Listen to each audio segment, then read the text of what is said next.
Hello friends, তো আমরা হঠাৎ করে ঠিক করলাম যে আমরা হানিমুনে মানালি যাব।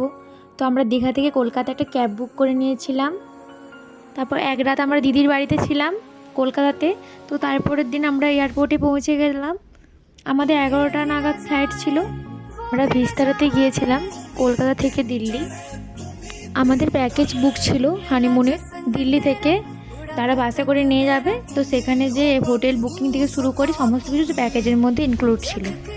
তো আমরা দিল্লি পর্যন্ত প্লেনে গিয়েছিলাম, তো সেখান থেকে তারপরে বাসে তারা আমাদেরকে নিয়ে গিয়েছিলো মানালি। মানালিতে এবার হোটেল বুকিং থেকে খাওয়া দাওয়া, ব্রেকফাস্ট, ডিনার সমস্ত কিছু আমাদের প্যাকেজের মধ্যেই ছিল।